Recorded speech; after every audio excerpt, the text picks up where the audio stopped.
like other service providers, I do record my own sort of contribution tonight with the potential that I put it on the Blackboard environment, just in case I say something sensible today. If then someone, based on our rule of law, privacy and all the other considerations, thinks that it should not be on Blackboard, then send me an email and then we will discuss how to blur or I don't know.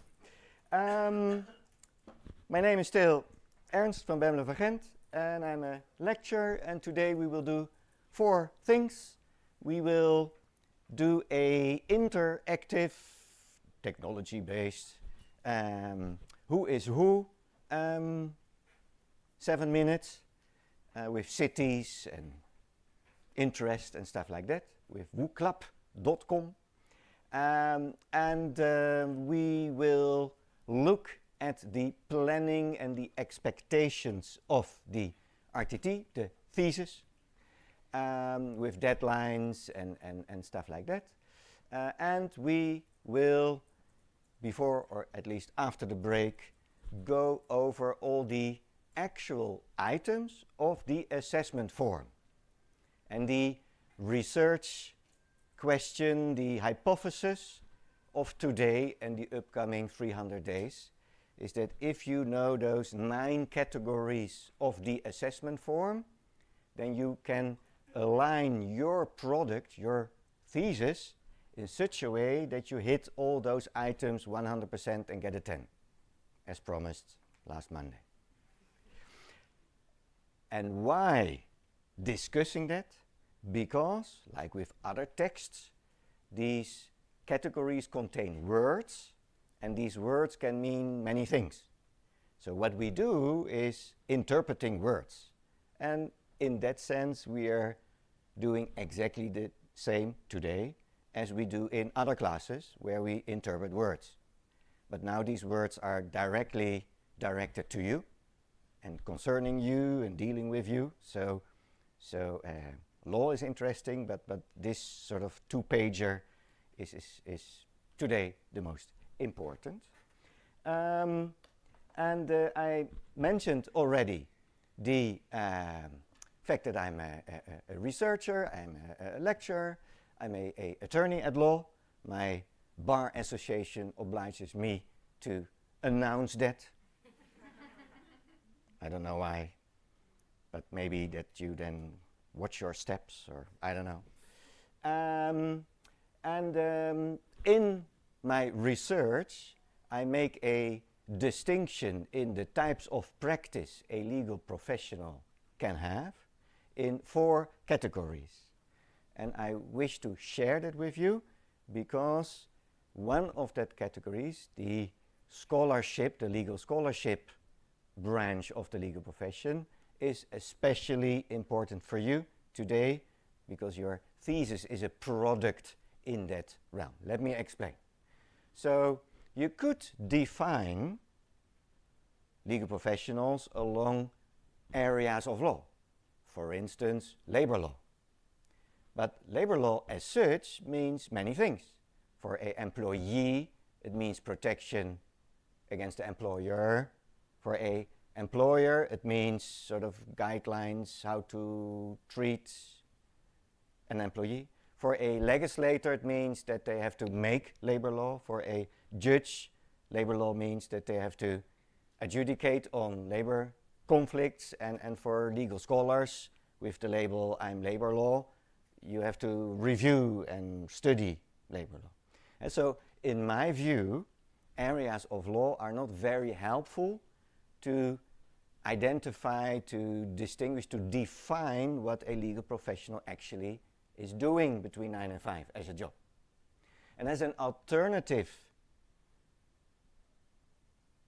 framework, I think that you could divide those professions in 4 types of professions. And they are represented by the interests you represent while working. And then the 4 types are then divided along the 4 types of interests that exist on the globe. You have individual human beings let's call that private interest. And as a legal professional, you can assist such a person in its role as family member, employee, consumer, traveler, migrant, inventor, what have you. The next interest out there is the commercial practice, as in businesses. Businesses have this, if you study economics, it's a little bit more nuanced, but let's frame it as their aim is to produce profit. That's one P. And then to sweeten us, they have two other P's, people and planet, but they come after the profit. And as a legal professional, you could assist such a enterprise in commercial practice in two ways. As an independent service provider in a law firm or advisory firm, or inside such a firm as a counsel, legal counsel, in Dutch bedrijfsjurist, and all kinds of other labels. The third and biggest interest is the interest of the state or the society in a sort of territory. And the people who are then the recipient of legal services are then the civil servants of the state in the legislative branch.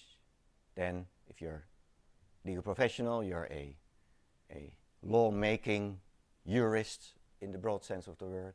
In the executive branch, for instance, in all those authorities and enforcement bodies, not only criminal, but also for food and drugs, and for finance, and for technology, and what have you. And a very important civil servant is the judge. And we always, in law school, position that judge in a very special way because of rule of law, and they're appointed for life and independent, etc. But ultimately, they are a jurist, like you and me. They are a civil servant. They get sort of salary. In the Netherlands, we have 1,200 of them. And their task is to represent the interests of the society, the state, through the mouth and through the mechanism of law. But that is, let's say, their task as a jurist. And then if you are, as a professional, not in one of those three practices, then I have a reserve practice. Let's call that the general interest practice. Think of Greenpeace, Amnesty International, and academia. Then, in those practices, you are not representing a private individual or a company or a state, but law as such. Technically, you could be in all four practices in 1 week. Especially when you work in a big law firm, then officially you are serving companies, commercial practice, because they pay the most. But companies have directors, those are individuals, and they have divorces and car accidents. So they are then also helped in these types of law firms. Then a municipality or the state as such, or a province or a central bank could be a client of such a firm.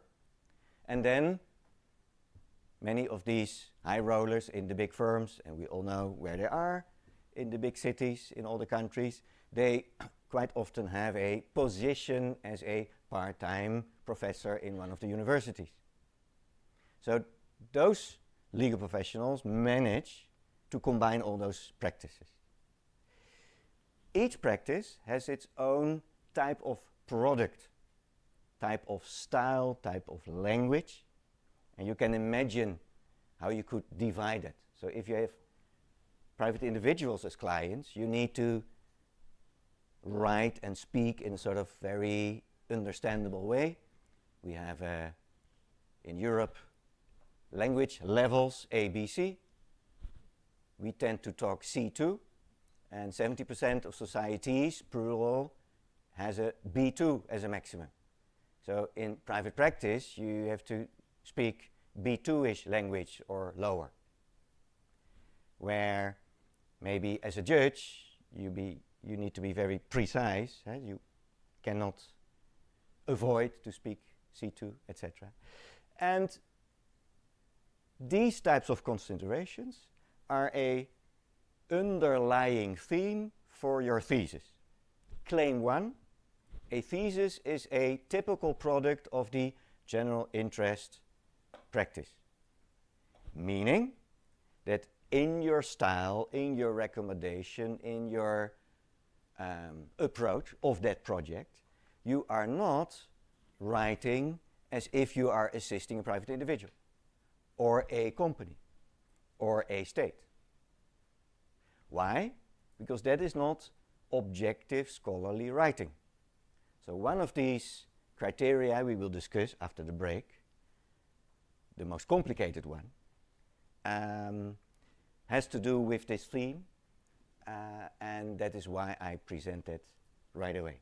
So we are trying this week and all the upcoming weeks to move you, for the time being in this program, in this general interest practice, this scholarly approach, which then benefits all the other practices and your career, wherever that goes. So when we discuss, as an example, the question, am I allowed to use the word I and I think, then that is not the issue. The issue is, are you writing with the right addressee, the right audience in mind? And we will discuss that based on the available audiences, and we distinguish 4 of them. So that is just an example how my research links to something you have to do, writing a thesis, and to make it concrete, to point at you as a scholar. Then we are mobilizing our screens, go to wooclub.com somehow, somewhere, smartphone, laptop, whatever. And then I hope that the first question appears. Does it? Or not yet? Sorry? Okay, second question. All right. Okay.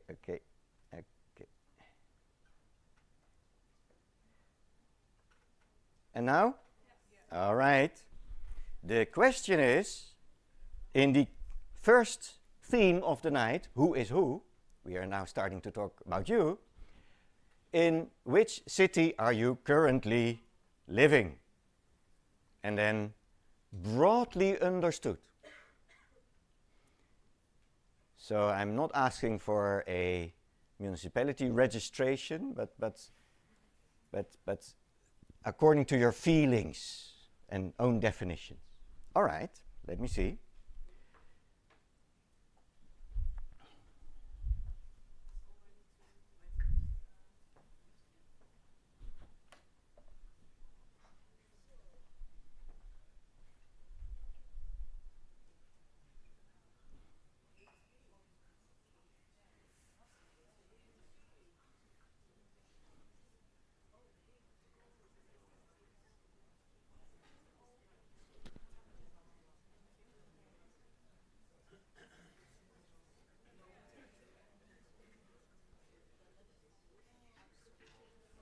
All right, this is the right one. So the first question is about where you are commuting and living. So the good news is that quite a few of you managed to land in Utrecht. And then we have Shanghai.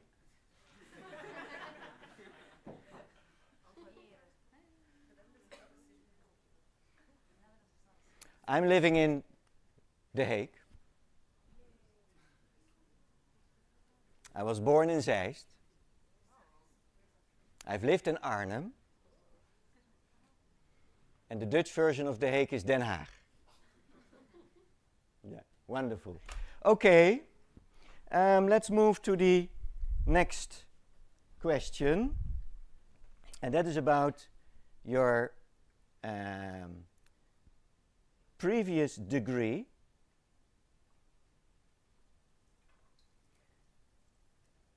And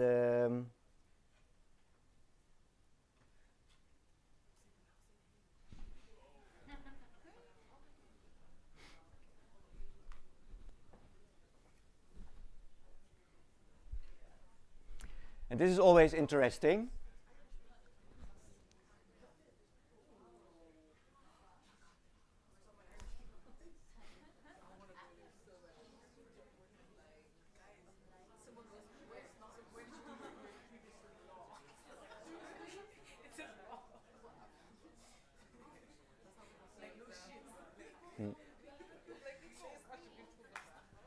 And I'm not 100% sure whether WooClub is mixing the categories digitally, because I see Gouda.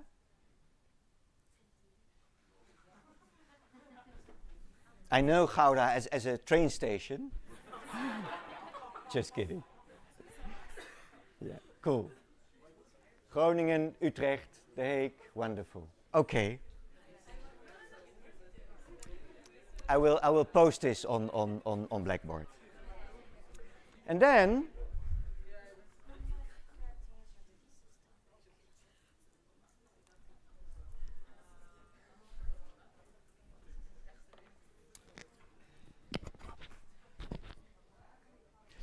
we are slowly but gradually, before we even talk about the thesis, already curious about potential topics.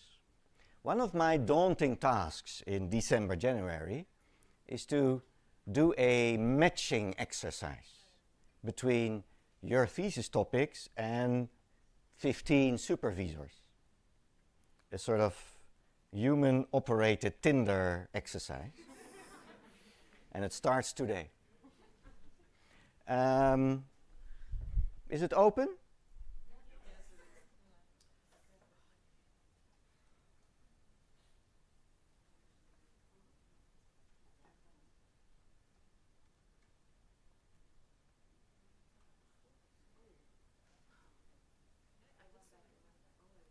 Ah, here it is. Okay.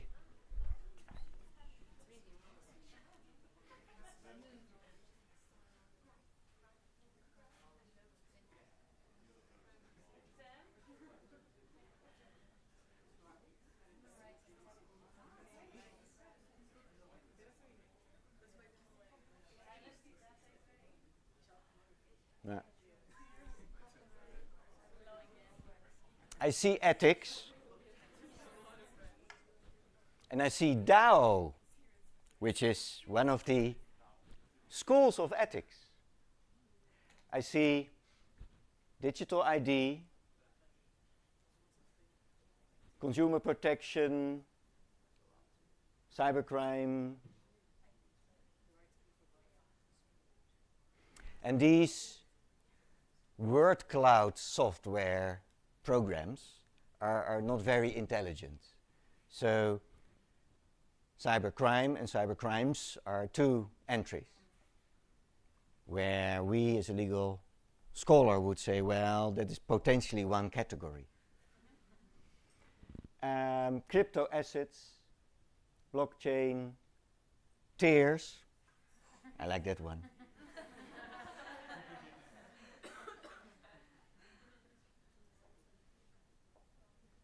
Too extensive. We will work on that topic. Yeah. Because one of those mantras, one of those statements, one of those claims, I will repeat often, and this is then the first time. The thesis is an exercise. It's a proof of competence that you're able to do the trick we will discuss today. So it's not the last thing you will write, and it's not your last attempt to bring world peace and other goodies to the world. So, in light of the too extensive. Okay, let's move back to my slide on the thesis topic.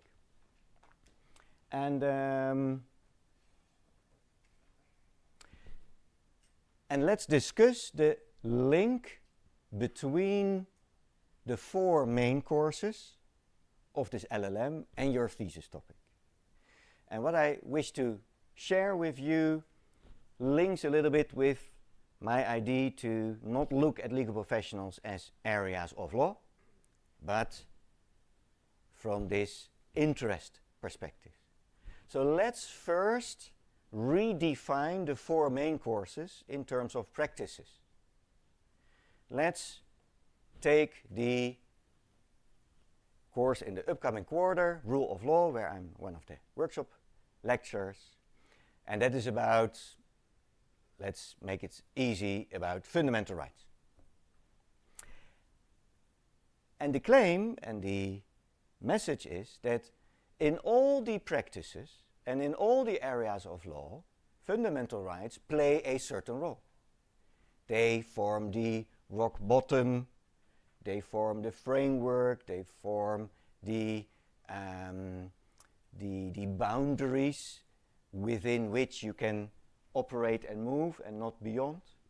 Meaning that you could look at the law enforcement course of Gavin from a rule of law perspective.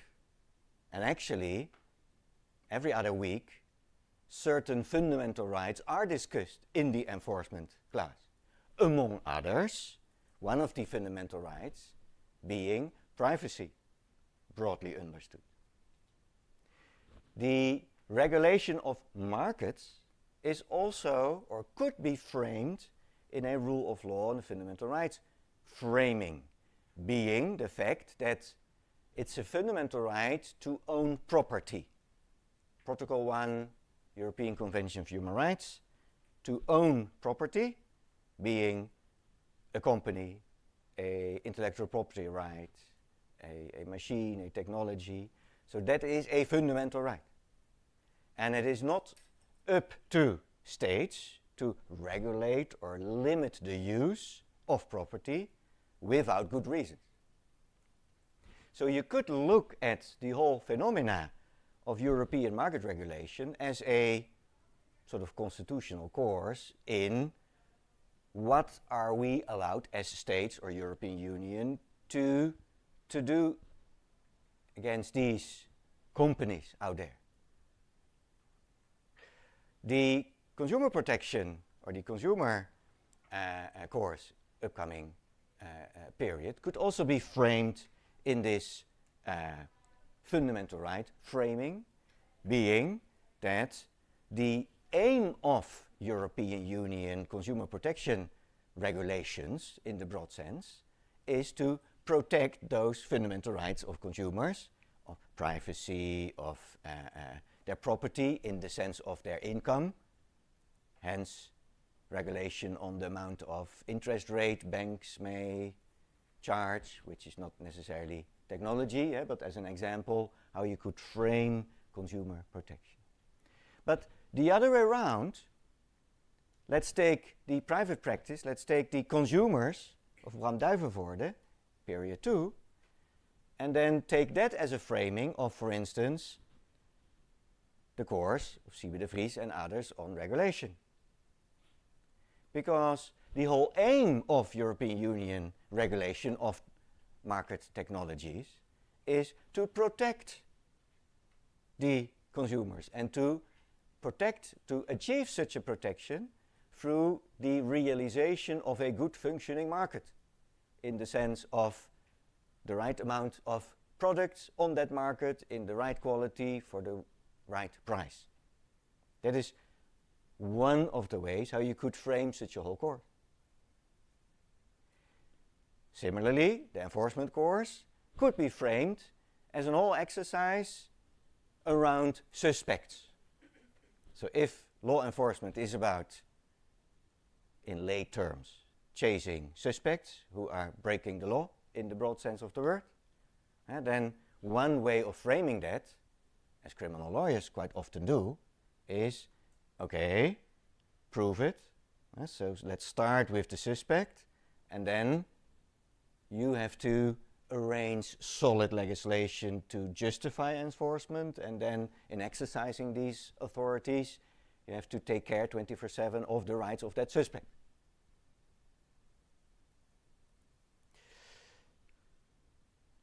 Lastly, as an example, let's take the commercial practice, businesses as a framing. All these courses tell a individual business what is possible, what is not possible. Half of you will work for commercial practice one way or the other and will translate the learnings of this program and all the other programs and your life experience to coach, assist, guide such a business in its operation, meaning that our role as jurists is that we can tell those people in the business, this is allowed, this is not allowed. If you want to do this, you can do it like this and like this. So you could frame the course of market regulation as a in-house lawyer training exercise. This is allowed, this is not. Or the enforcement where it comes to protection of data. That it is an information package of how to protect your data against encryption and cybercrime, etc.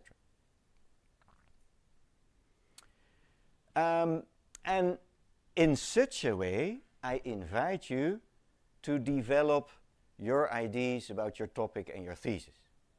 That you ask yourself, okay, first claim, I need to write as a scholar, but ultimately, scholars are in the society and their products are fruitful for those other interests.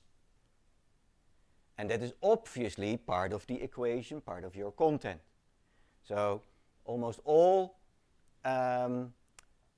theses ends with recommendations. That's a sort of scholarly tradition. First recommendation is for the state, the public interest, with a recommendation like, my conclusion is that the law is rotten, fix it. That's sort of one type of recommendation for state practice.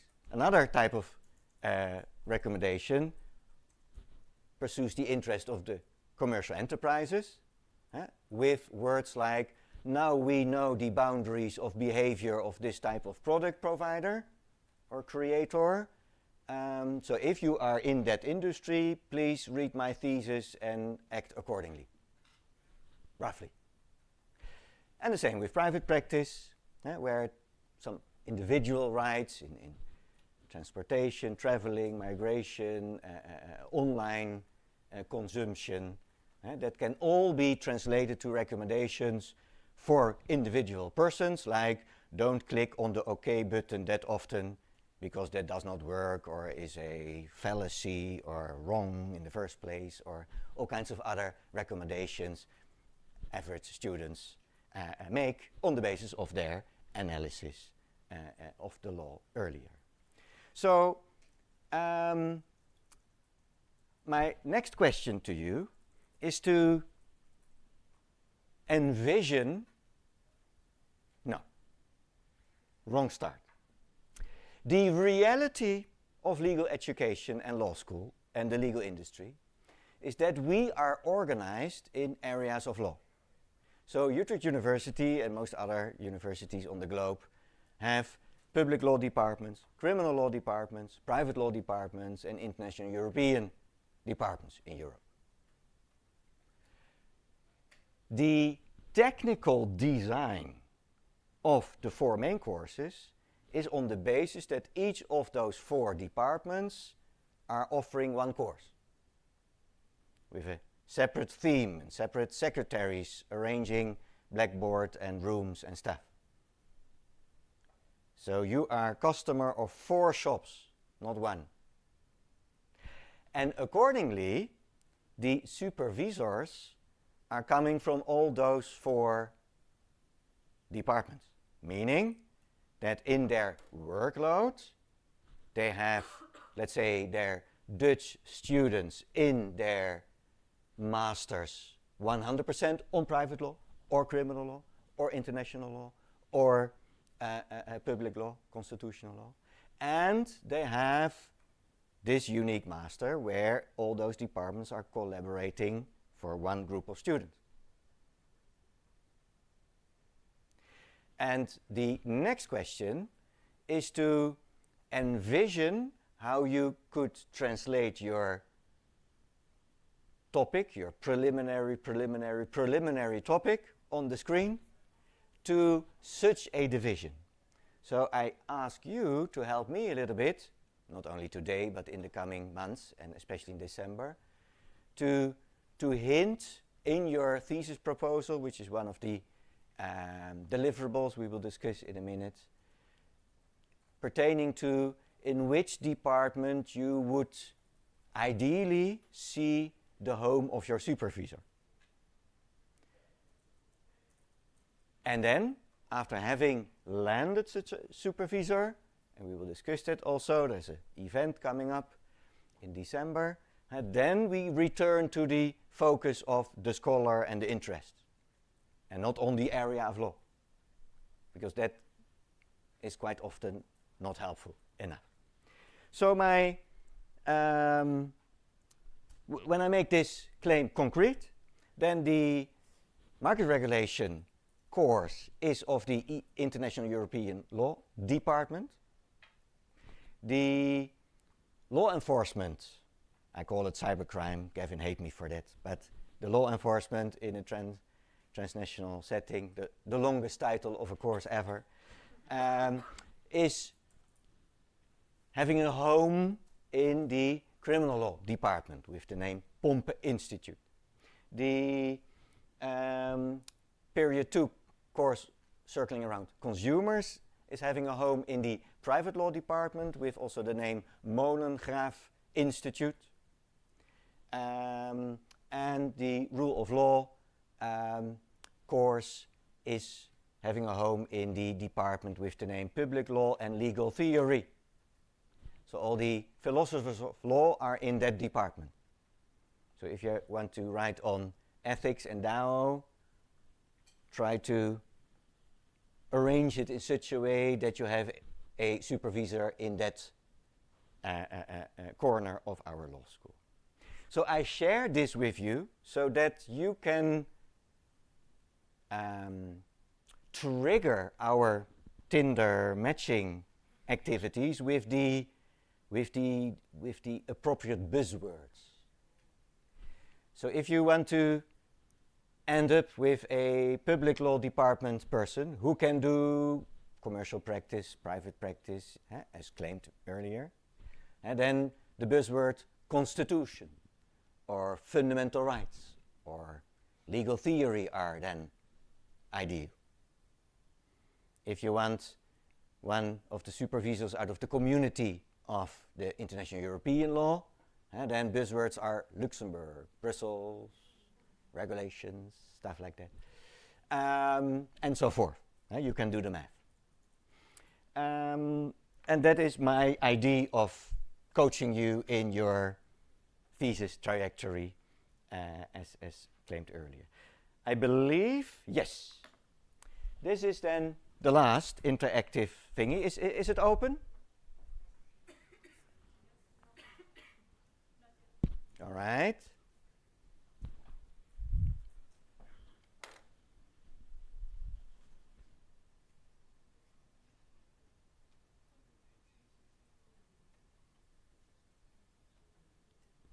And now?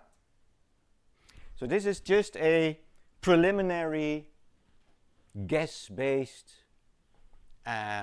exercise.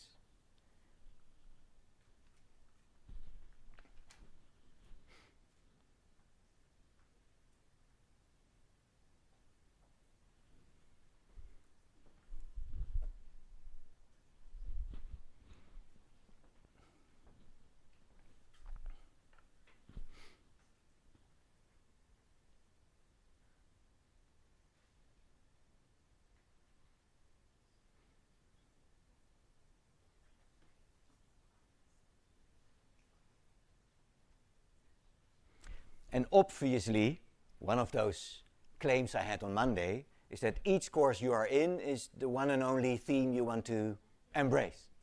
So naturally, the 2 courses where you are actually in are having a better sort of connection with you than those are those in the future.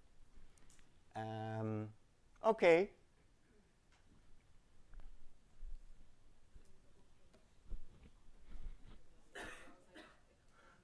and there are 11 people undecided.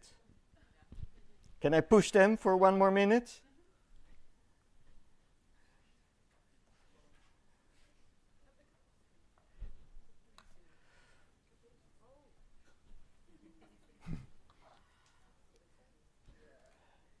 All right, 8 to go. Or maybe people are double logged in with iPhone and laptop and iPad. Okay. So I will talk to my friends from Rule of Law to throw in some intellectual seduction techniques to raise that number. Don't worry, cool. Okay, let's move to the next topic, and that is the thesis writing and this RTT course. Let's call it a course.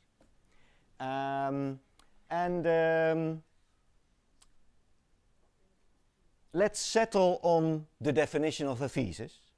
It's a text with roughly 15,000 words that is having this style of a scholarly article. I mentioned that, this general interest practice. And it's a proof of competence that you have this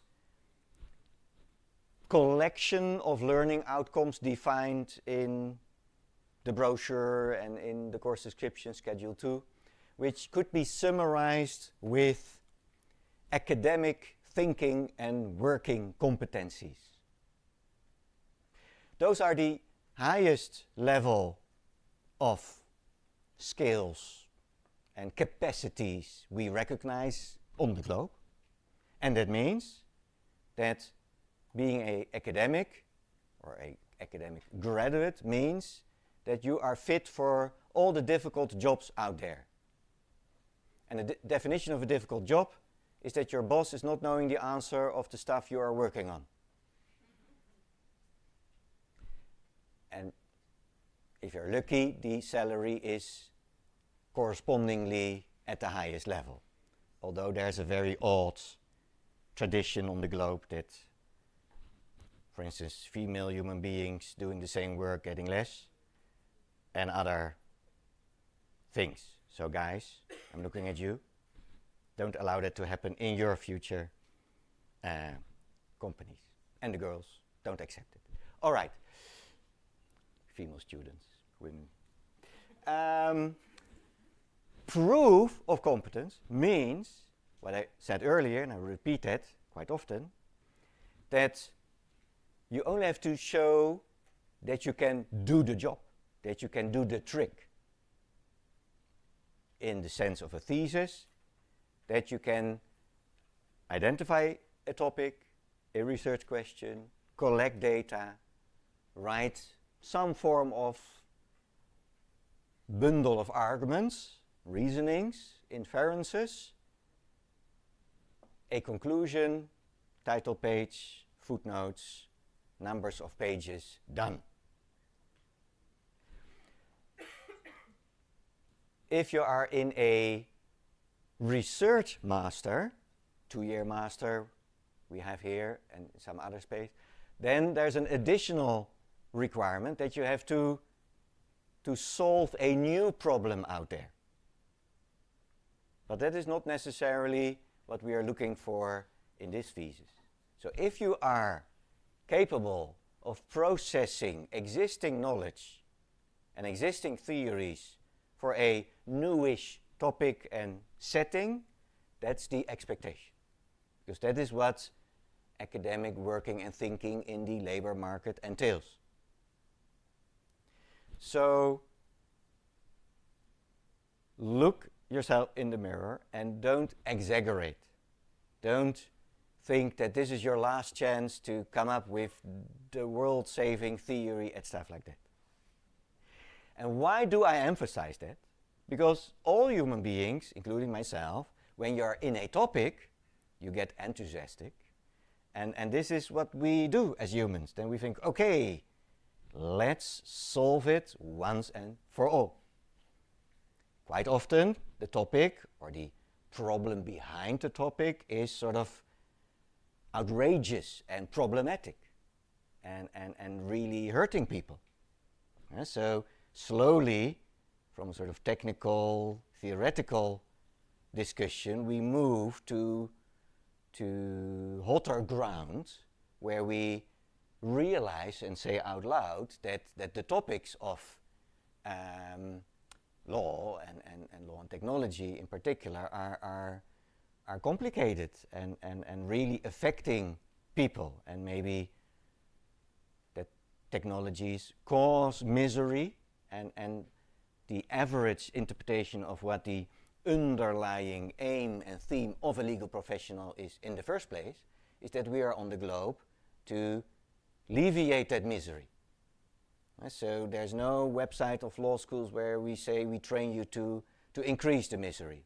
So somehow there's an implicit, we don't want to be too priestly or sermonly and massage your soul, but let's say it out loud that your ultimate task, and let's look in the Constitution where, and when you're an attorney at law, I promise to better people's lives. So that's sort of very concrete.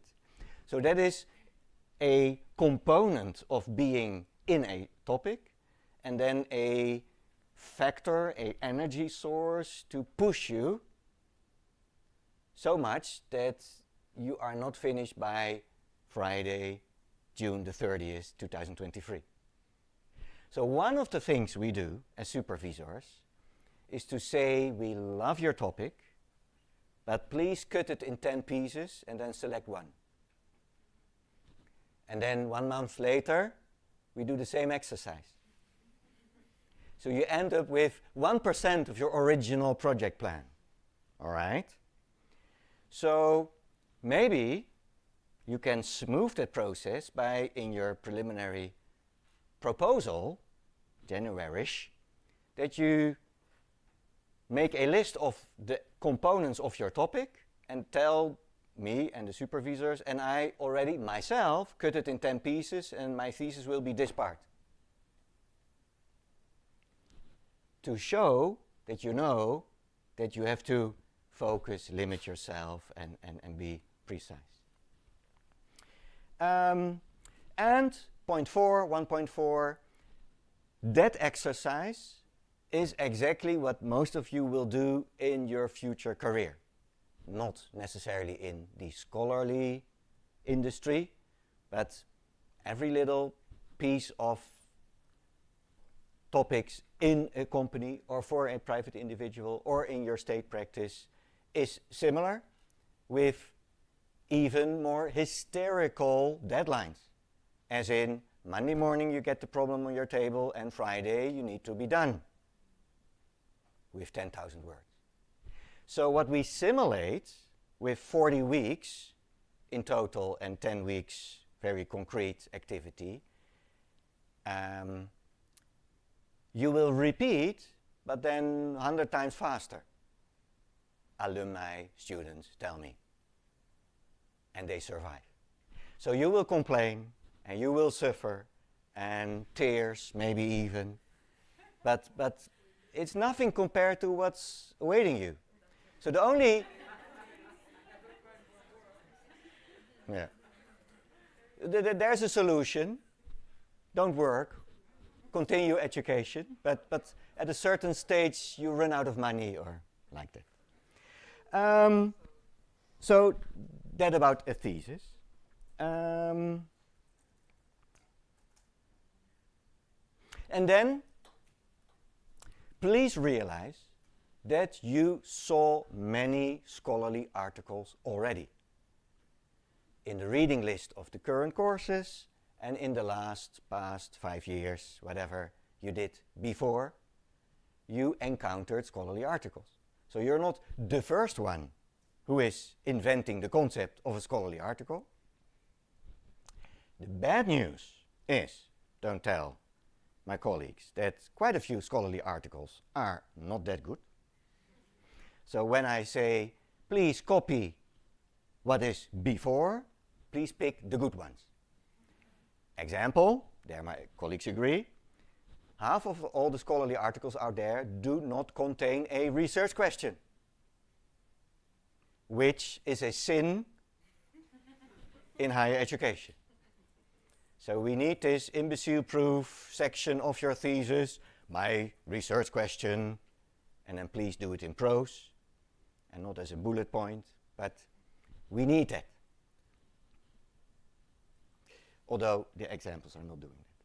So my concrete task is, make a note of that, start collecting scholarly articles that you actually appreciated, where you had this sort of wow feeling, as in, hey, I understood, it meant something, it resonated with me, it was not too long. So all these sort of student perspectives, as in, there's an exam, this is mandatory reading, and then look at those pieces that were actually useful for your exam in the past.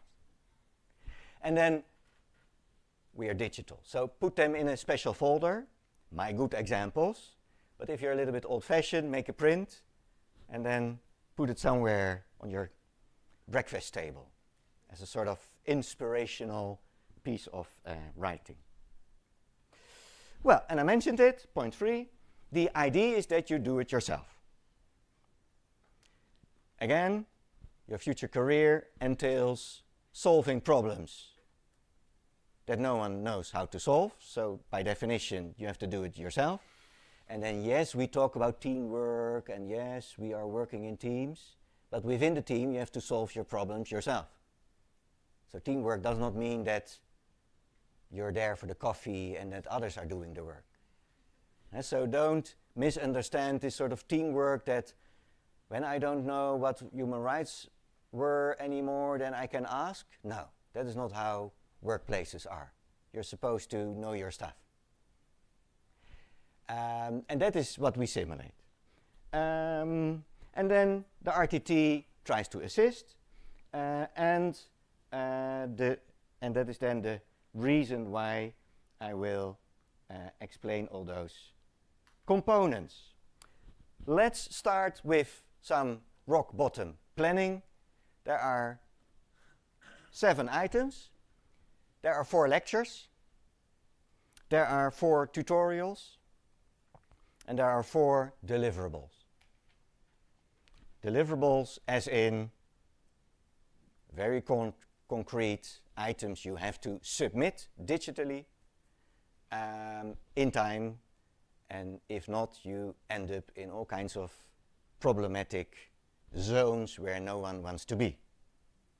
First deliverable, a preliminary research proposal.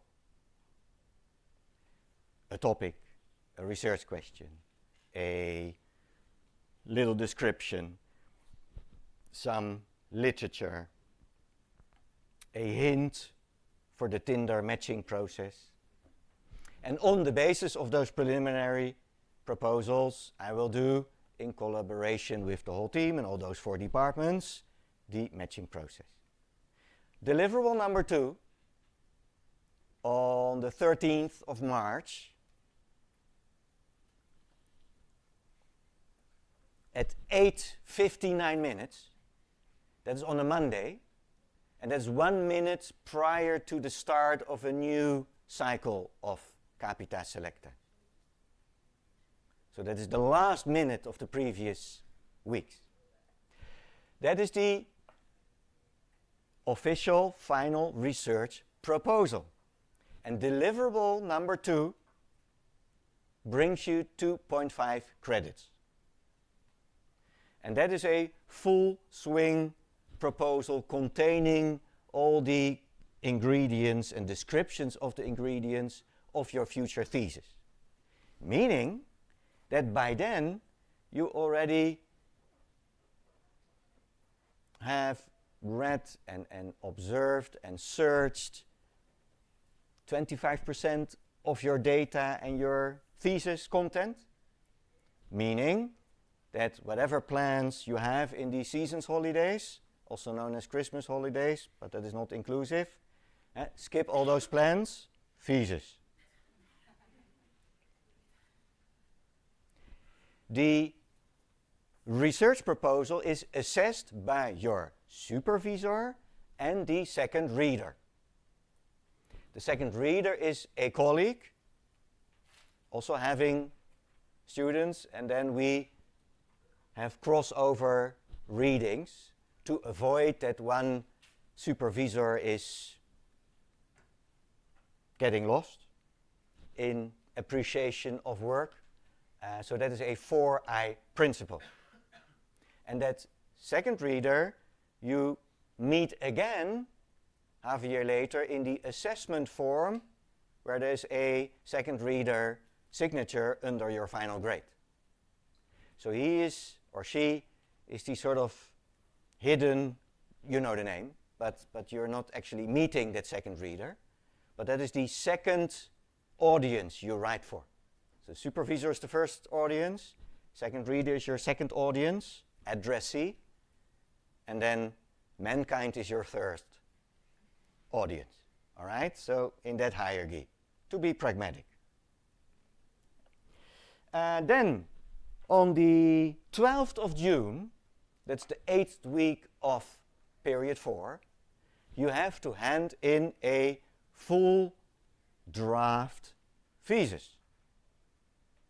The exam regulation actually says that if it is not a full draft thesis, you're not entitled to feedback anymore. So, please include page numbers, title page, your name, ladies and gentlemen, table of contents, literature, list, etc., etc. So that is the ultimate goal, the 12th of June. And then, within 10 working days, but often earlier, you get the one and only full feedback of this whole project in writing, according to the style of each supervisor. So either you get an email with all kinds of bullet points, or you get the PDF back with all kinds of circles and highlights on it, or a combination of the two. Or maybe, no, and on top of that, a 1-hour session with your supervisor where the supervisor explains the feedback and you can ask questions, and it's a sort of collaborative coaching setting where the supervisor is assisting you in staying energized to fix remaining dots on the I, or missing pages, or misconceptions, etc., to finally hand in the final one on June the 30th of June. And that is a Friday. And on the Fridays, the deadline is 2300 hours 59. That is 1 minute before the Saturday and the end of the year. That's actually the last minute of your tuition fee.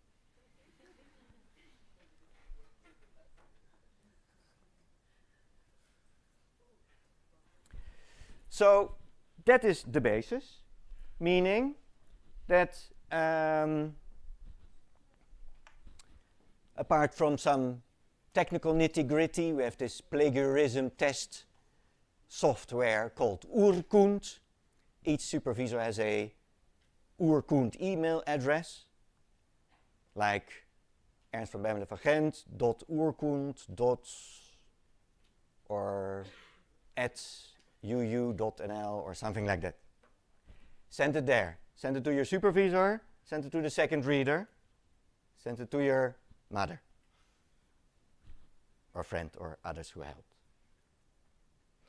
And as we will see, one of the assessment criteria is professionalism. And one of the components of professionalism is your capacity to dealing with deadlines. And also how you communicate around missing deadlines. And that's a skill too, because in your future life, half of all the deadlines you will miss.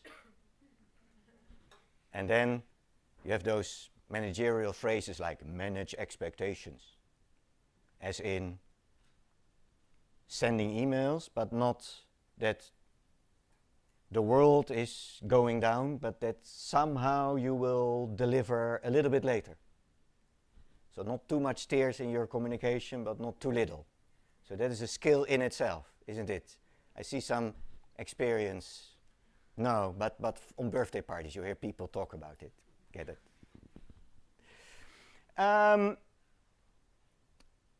Before the break, so we have those lectures. Today the assessment form, and then next week we will do philosophy of science. So we will try to frame legal scholarship in the debate of data, empirical approach, and these types of buzzwords. And then Nadia Portova will deliver a lecture on actual research methods in the legal industry. And Catalina Goantas will give the fourth lecture on literature review and all kinds of other ingredients very helpful for the actual work of writing the thesis. And then the 4 tutorials are exercises. So small groups, 15 students, and then you talk, and we will force you to articulate research questions.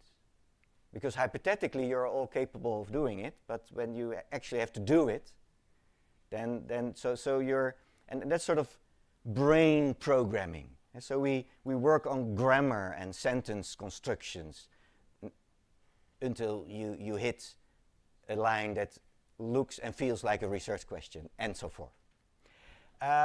But those are limited sessions. So we could fill a whole year with that, but the whole idea was that you do it yourself, and you did it already. So these are also meant to take away misunderstandings, / tell you how Utrecht on average is approaching all these themes. So not ultimate truths, but sort of reflection. This is how we look at these topics. Let's have a short break, 10 minutes, and then we talk the assessment form. See you in a bit.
Looking forward to it.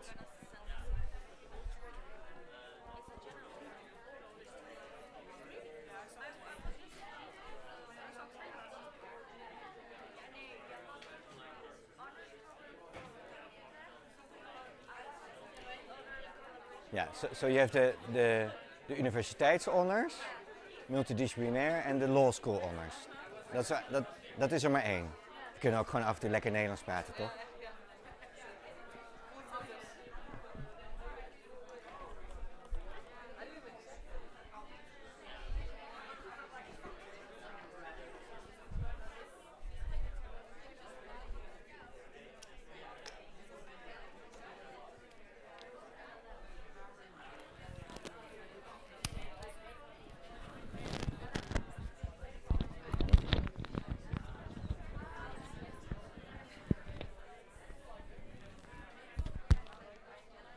Test.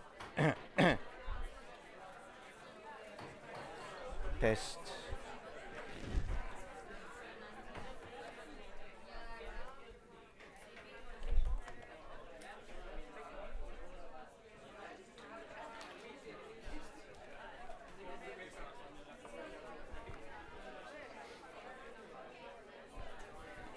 Okay, let's continue, dear students. We are still in the first week, so you are collecting information and stuff like that, and it is fitting in this first week to point at the fact that the slides are on Blackboard and that a newest version of the course description, version 3.4, is also on Blackboard. In which deliverable 1 deadline is a little bit postponed. In the previous version it was the 20th of January. So if you want to make notes, especially where it comes to the assessment form, this is the moment to actually do so. And let's go through that document. The assessment form is not just the carrier of a signature and a grade. It's not just an administrative tool to process a grade in Osiris. Osiris is the name of the grading system here in Utrecht. And to record and to comply with archive rules as a university pertaining to the proof that you actually performed in this program, etc. The assessment form contains 9 categories, and those 9 categories are discussed and reviewed by us as lecturers and professors and scholars. And we have developed a so-called rubric. A rubric is a piece of text that describes, and in my slides they will be yellow in the course description. It's yellow in version 3.4, and those texts describe the components, the aspects of your thesis that results in the highest grade, a 10. So the language of that rubric, so the orangish, yellowish language is the rubric and is an attempt to catch in words when we are impressed on the category of research question, research methods, argumentation, style, structure, these type of categories. And that means that in the remaining 40 minutes, we go over these texts and interpret them as instructions, as tips, as guidelines for you to actually make your thesis. And let's do that. The grading is not very interesting. A 10 is the best. A 6 is the minimum. And then we have fractional grades like a 8.1 or a 7.6, and that is important when you wish to graduate with the addition cum laude. Yes, finger. How many people managed to get a 10 last year? We are in a country where the grading is somehow not in line with international traditions and standards. So most of the countries on the globe, the talents, the highest 20% gets an A or equivalent, and then a B and a C, and that's sort of the end. And here we have a non-defendable tradition, but I cannot force my colleagues, that somehow an 8 is perceived as a high grade, which in language is good, which is not the same as excellent. So we are a little bit ashamed of that tradition, and that is one of the reasons that we not even keep track of the number of your question.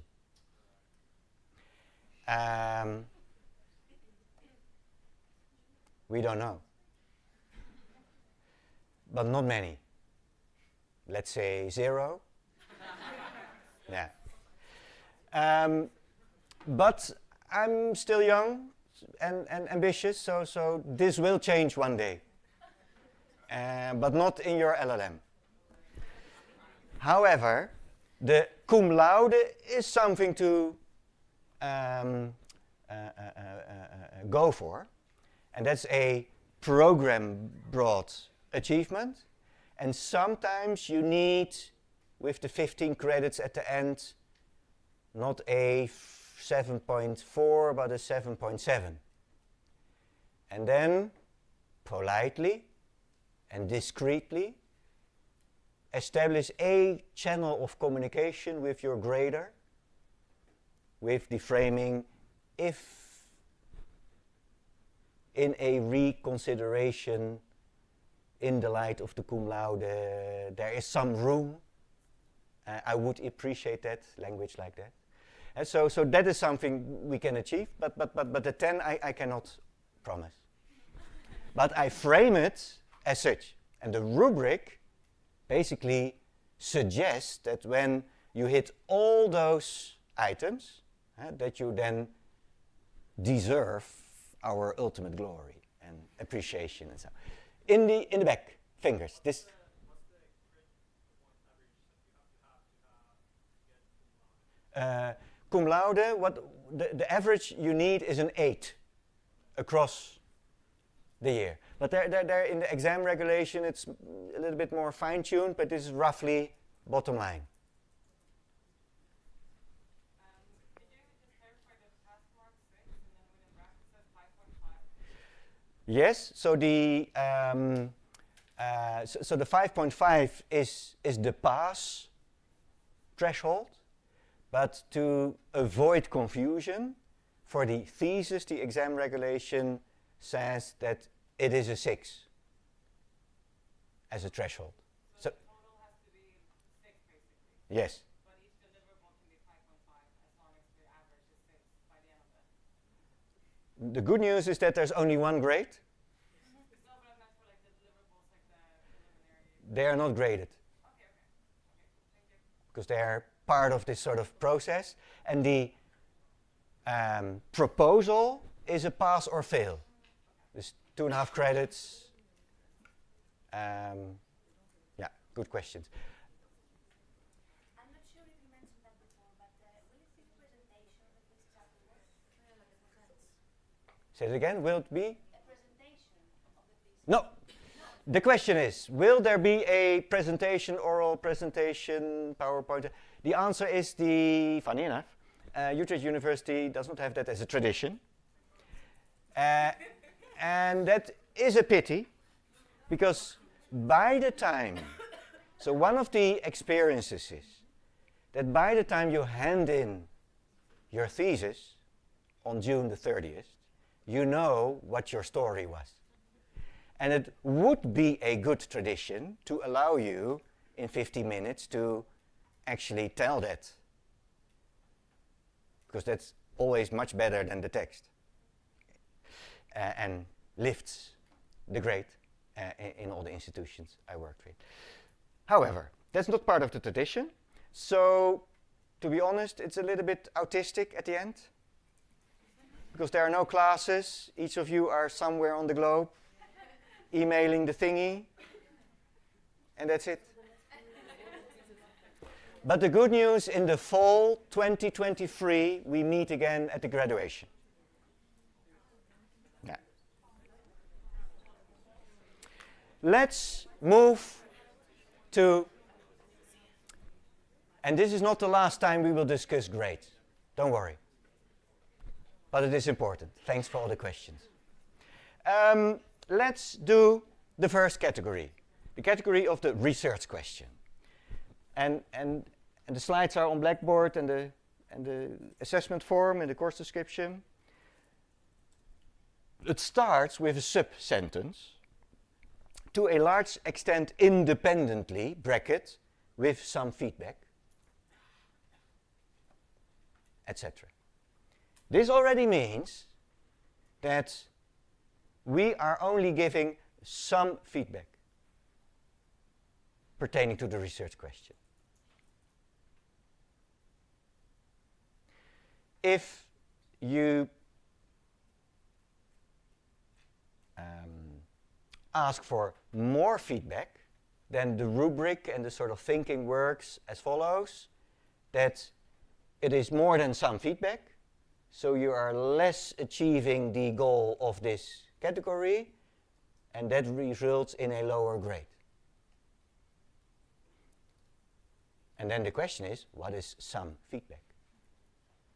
The good news is that the assessment form is the perspective of the supervisor, meaning that whatever I do in these lectures, and colleague Portova and Guantas, and in the tutorials, that does not count. So make sure that in all the other events other than your sessions with your supervisor, you collect as much feedback as possible. Of substantive lectures, Gavin, name them, in the breaks, with coffee, without coffee, and that does not count in terms of the grading mechanism.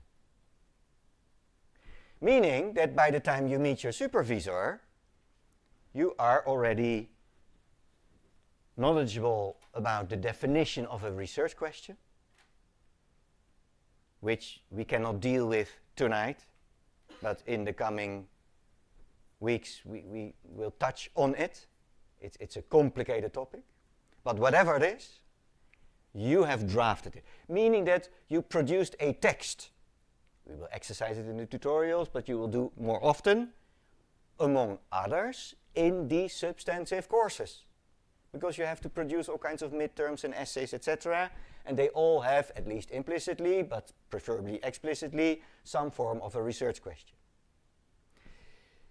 So, this one you will manage. And then, the research question, the project, needs to be feasible. Feasible means that it's possible to finish on June the 30th. Then the research question needs to be delimited, needs to be with boundaries. So the research question, how to produce peace on the globe, is not delimited. And this is where you can do some tricks. Thinking of the topic proposal, then taking 1/10, and then taking 1/10. One of the manners to show that it is a delimited research question is to include a piece of legislation in the research question. And then not the Treaty on European Union, but Article 27, paragraph 3, sub D, of the regulation interpreting regulation this and that of 2011. because then when you read it, that feels like, ooh, this is delimited. And so try to find a textual avenue to bring all these items and keywords out. Make it explicit. Feasible, include in your proposal a line, preferably include all these words in your text and your proposal, as in my delimited or my limited research question is, and my research project is feasible because by June the 12th I will be done and this and that. And so include these words. Then, comma, precisely formulated. You will re-articulate your research question until June the 29th, in light of the criterion precisely formulated. So that's a continuous balancing act with verbs and nouns and numbers and question marks or not and these types of codes and language parts. And it must be thorough. And that's probably the most complicated one. What is thorough? What is synonym? Maybe deep, maybe innovative, and these types of words. Second sentence. In the context described above, it has some added value. So there is some added value to your research question. So don't invent a new rocket, artificial intelligence, whatever theory. So some added value. And add these words in your proposal. May I propose the following research question that seems to add some value to the knowledge base of society. And then, comma, given the state of the art. So added value is that you add something on top of something else. That means that you have to describe somehow what the state of the art knowledge is in your field. And that is why we have the concept of a bibliography. That is not to torture you, but that is to force you to prove the state of the art. And then within the state of the art, a sentence of a scholar, a line of a member of parliament, a piece of case law, a memo of a United Nations body. So there are some ideas on your research question, and that is the state of the art, and you add something. As in, they are wrong, let me tell you how it would function, or these type of things. And then, punt, dot, the sub-questions elaborate on the parts of the main question and structure the research report. So apparently, we expect sub-questions, and they have a function. Not the function to have sub-questions, but the function to elaborate on the parts of the main question. Meaning that if the sub-question does not relate to the main question, it's not a valid sub-question. And that is very easy. So your research question has 20 words, 30 words, of which 5 are material. And then in each sub-question, one of these 5 words return, literally. So you need to make this imbecile proof, as in our face as supervisor. As in that you expressly state a text like, with the following sub-questions, I will elaborate on the main question and assist in the structure of the report, the thesis, meaning that each chapter of your thesis is about 1 or 2 sub-questions. And then don't ask how many sub-questions are needed, because we don't know the answer. because it depends on your research question. And sometimes, theoretically, if you limit your research question 100%, then you don't need sub-questions, because then your main question is already the proof of competence. So don't put too much weight on the sub-questions and take these words, in a sense, literal. Okay, then the second item is about gathering of scholarly information, and let's call it data, again, independently, and then systematically, authoritative sources are selected. Why? To adequately explore the topic. So adequately means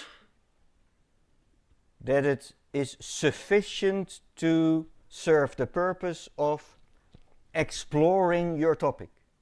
So adequately is not that you write a handbook on human rights in the first 100 pages of your thesis and then start your research project.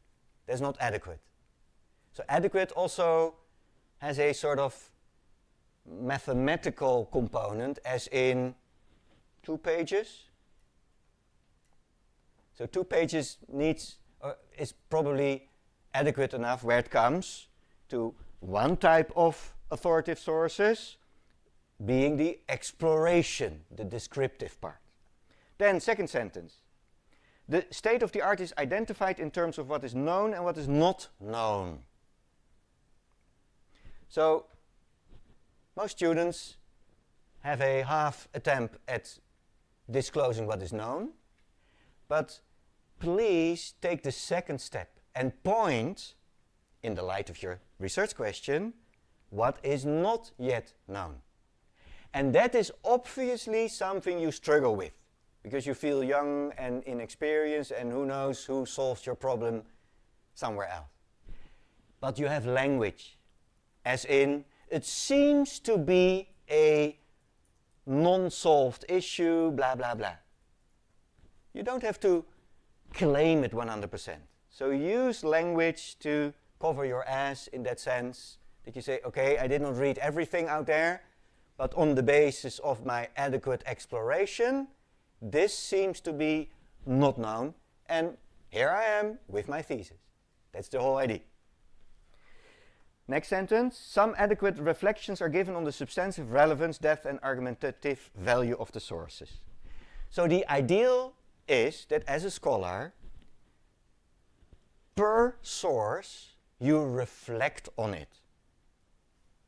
And we are lazy as jurists, because we regard solid sources of law, as in legislation, case law, doctrine, as authoritative, and the rest is sort of rubbish, and we don't reflect. But especially in this master, where we are on top of new developments where no one published on, we quite often need sort of descriptive sources, websites that describe a funny new invention where the library is silent. And then you need to reflect on these types of sources. As in, this website is produced by the company that created the technology, so obviously they only show the beauties and the good parts of the product. But now that it is the only source on the thingy, we need to use it.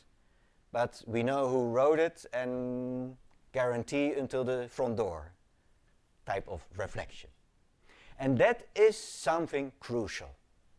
Maybe recruiters of your future career look especially at this capacity, that you can critically assess sources, because that is what high-level jobs are about. And make it explicit. Tip, as of today, when you are collecting data in Zotero or other file systems, make a category of notes on reflection with a code, source of law, website, the sort of hierarchy code. So that you don't need to do that by May for all the sources, but that you have that in advance. The method. There will be a whole lecture.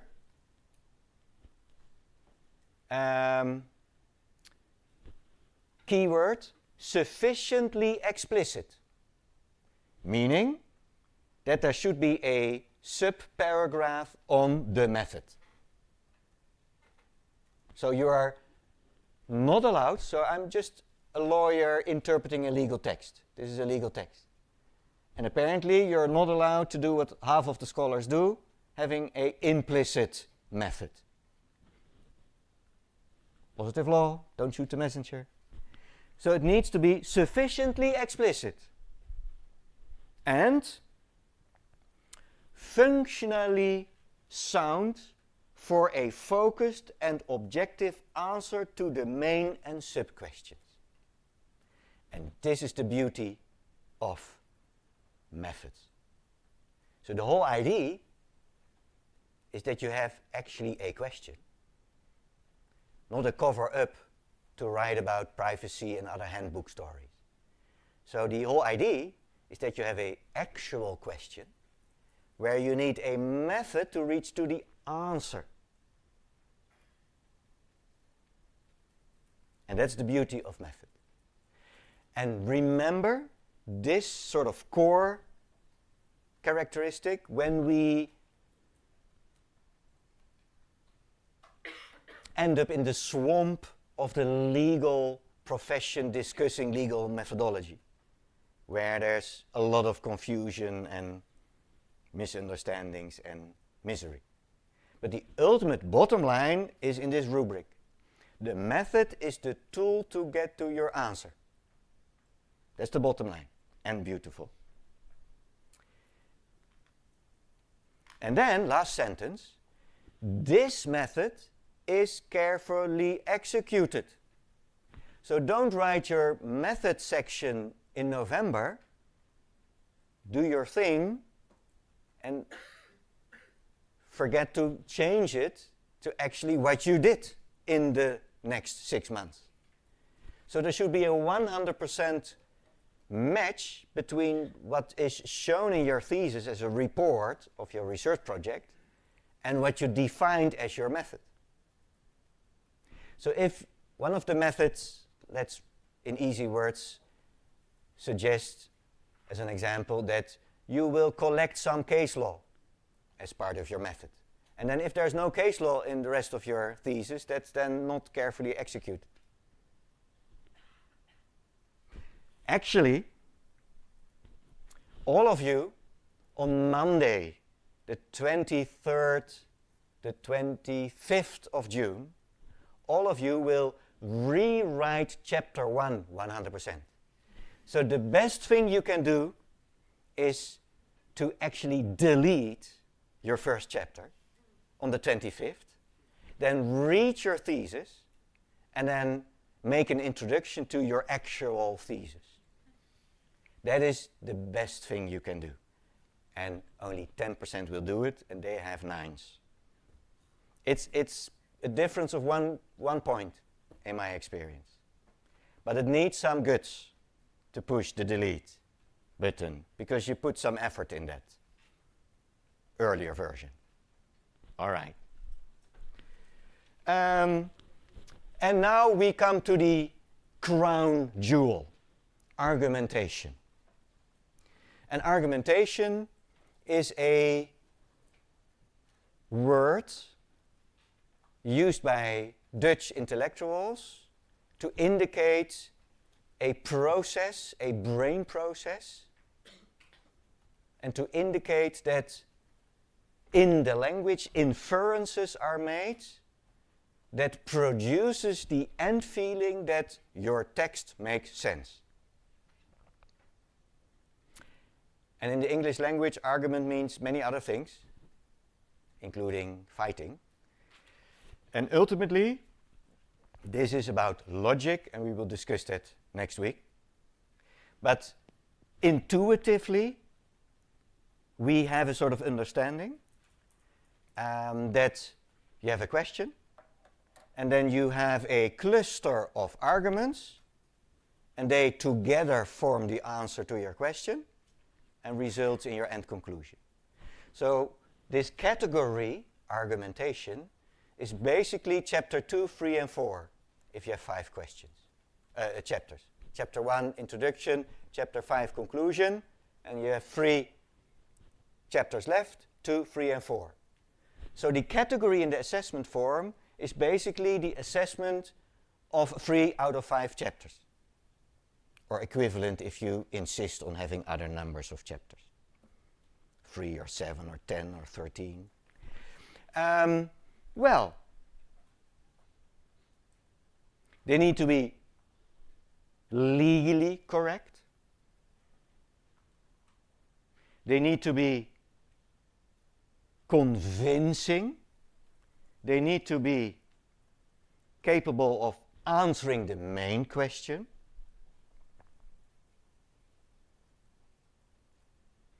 The source material is included in those argumentations, in those arguments. And here it comes. The argumentation demonstrates in-depth knowledge of the field. And this is the easy part. You know your stuff, and in this sense, a thesis is just an exam in the topic at hand. So one thing you should not forget is show off in your thesis that you understand what you talk about. And that requires some descriptive components. Not too much, but not too little. So don't start with, one day in world history, the European Union was created. And it consists of institutions and legislative processes. No.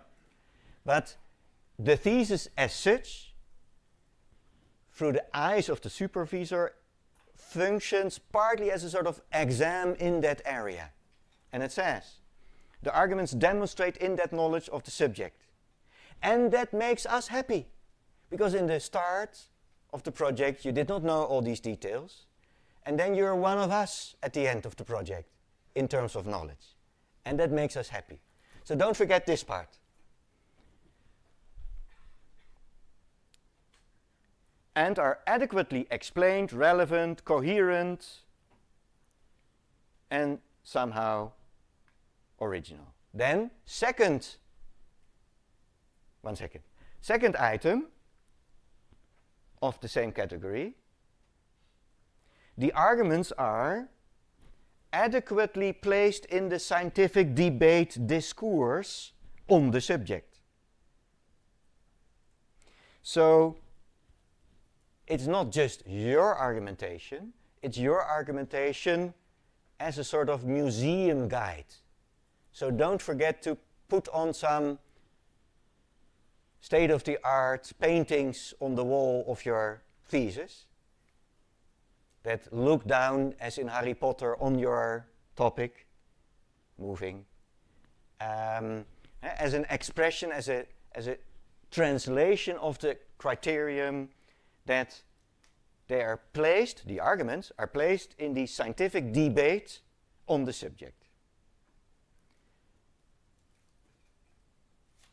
And then, last but not least, to some extent, the scientific and social context is included in the argumentation as well as the international and multidimensional aspects. Well, in our master, this is a no-brainer, because all our topics have direct links with things that happen in society, by definition, almost.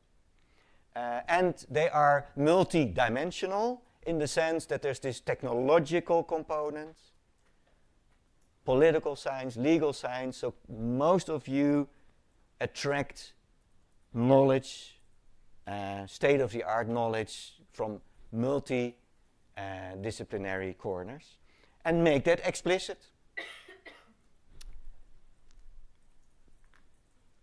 Yes, I have a question. Is there a limitation on how many sub-questions you can Question is how many, whether there's a limitation on the amount of sub-questions.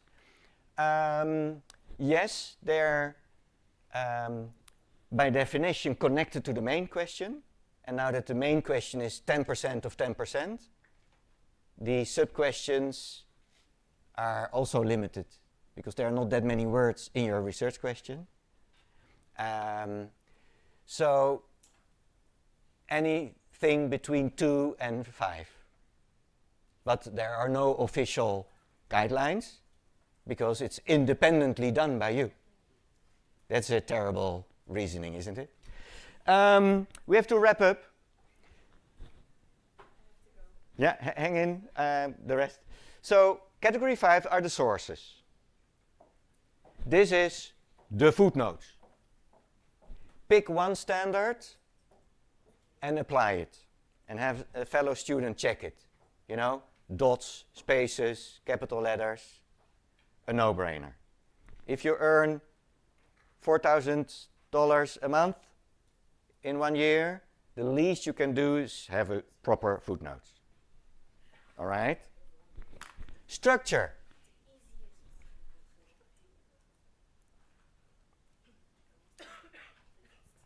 The key thing here is that the conclusions of your whole story are mostly supported by the findings of the research.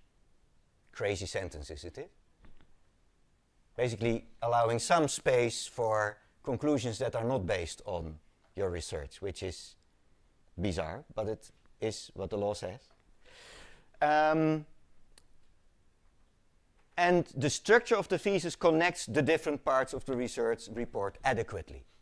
So ultimately, chapters are just a tool to assist in the reading. So ultimately, it's one big poem. And one way of looking at chapters is each free page, you make a new chapter. However, in the communication with supervisors, you're asked to produce some chapters. And then, just to give you an example how you could look at it in a simplified way, if you have 5 chapters, the first is the introduction, you write on June the 25th, and the last is the conclusion, the summary of the all, you write on the 26th. Then you produce 3 chapters. And one chapter is on the issue / technology. The next chapter is on potential rules of law that reflect on the issue. And the third chapter, substantive chapter, is your analysis, your combination of chapter 2 and 3, and the answer to your main question. So structure in that sense is very easy. Style and layout, proper English. Professionalism, meet the deadlines. Integrity, write your own text. In closing, ladies and gentlemen, take these rubrics, read them over and over again, include them in your own language, and show off. Structure, knowledge of the field, state of the art. So use those words. What we will do is look at argumentation and demystify that. And we will do that with a very old guy called Aristotle. He invented logic.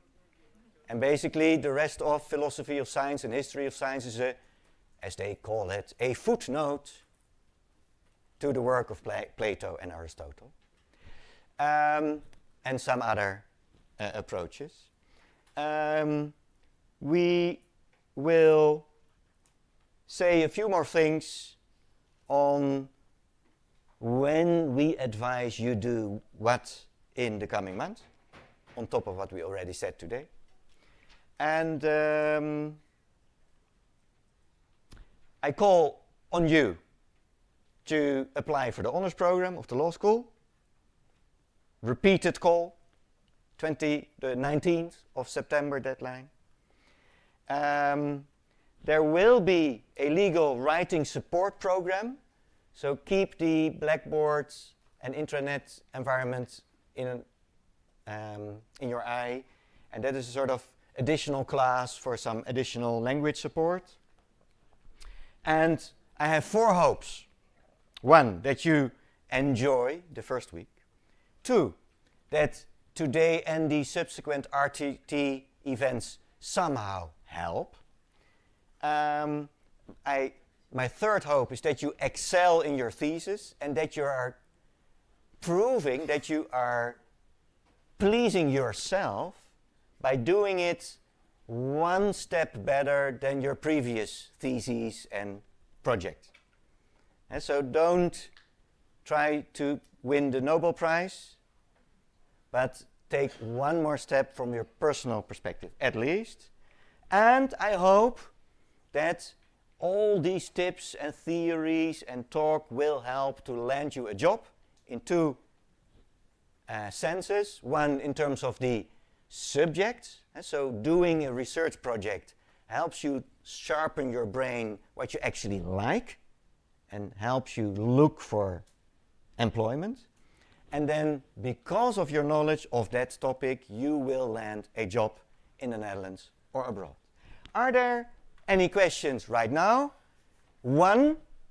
Let's take 1 question and acknowledge that it is very hot and time. But 1 more question. I couldn't fully understand how you pick a supervisor. So do you pick someone and then email them and ask them if they will supervise you, or is there a list that you can choose? The question is how the matching with the supervisors work. 1, there will be some meetups with supervisors on the 19th of December, so the last week prior to the season's holiday on the Monday.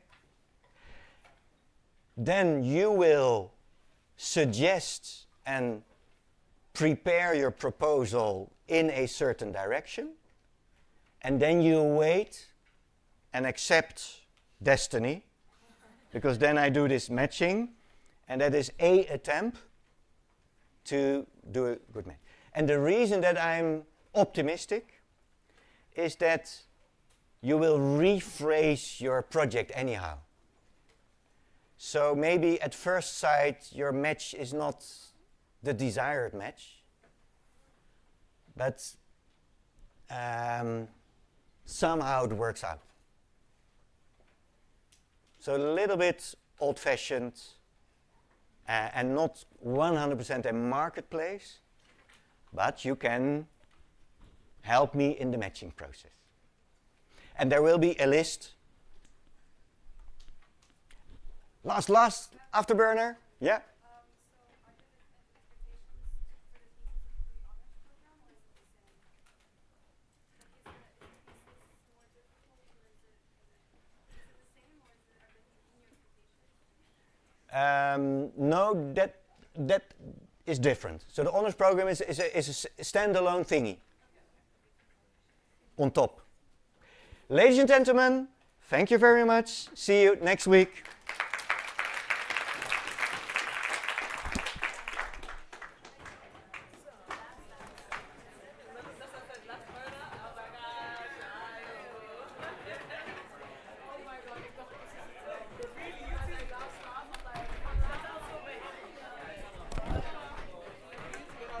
Zo, dit was het dan. Oh.